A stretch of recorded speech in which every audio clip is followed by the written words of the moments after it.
ثم اتبع سببا ثم اتبع بیا دی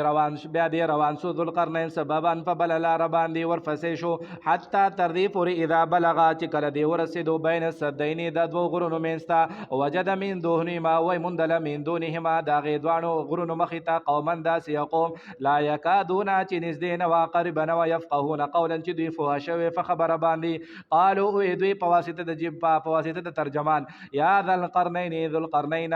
ان یاجوج و ماجوج بشک یاجوج و ماجوج مفسدون فساد کوونکي دي په ځمکه کې فهل نجعل لك آیا مونږه ونګرځو یا مونږه راجمع نه کړو ستا دپاره خرجا مزدوري او مال علی ان په دې خبره باندې تجعل بیننا چې ته جوړ کې وګرځوې زمونږ په منځ کې او د دوی په منځ کې سدن یو دیوال او رکاوټ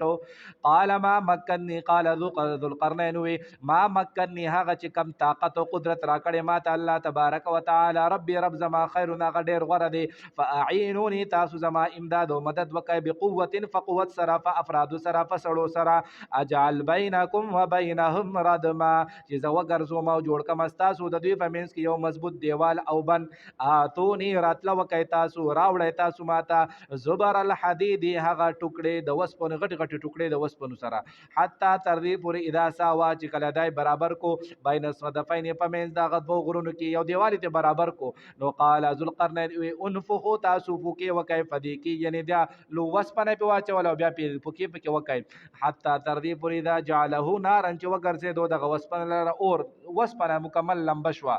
قال بیا دی ذوالقرنین وی آتوني راوړی تاسو ماته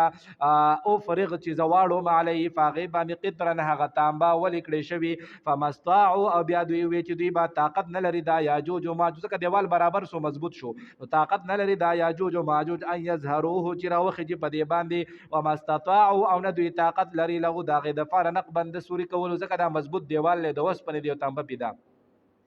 قال هذا قال ذو القرنين هذا رحمة من ربي داغ خاص رحمت ته زما د رب د طرفنا فاذا جاء وعد هر کله چې راشي وعده ربي زما د رب یعنی قرب قیامت راشي جعله دکا دا بشي هغه وبګرځي ریزه ریزه مکمل بزمکه سره برابر شي وکانه وعد ربي حقا او دا وعده زما د رب حقا رښتونی صحیح وترکنا من بفريد بعضهم بعض دوی لره یومئذ فدغ ورځ باندې یموجو چې دوی بچ فی وهین نوزب فی بعض فبعض کی ونفخ فی الصور او فکه بو کړي شي پشپلای کی فجمعناهم الله فرمای مونږ به راجم کو دوی لره جمعن پټول راجم کول سره واردنا مونږ به پیش کو الله فرمای خار بکو مونږه جهنم لره یومئذ فدغ ورځ باندې کافرانو د فار عرضا فپیش کول سره الذين ودا هغه کسان دي کانت چو اعینهم سترګي د هغه فی غطاء ففردکی عن ذکر ذما د ذکرنا ذما د قران مجید د یادنا وکانو او دوی لا یستطيعون چې دوی طاقت نه لرو سمعا دا اوریدو الحمد لله رب العالمین والعاقبة للمتقین اله العالمین السمو یا الله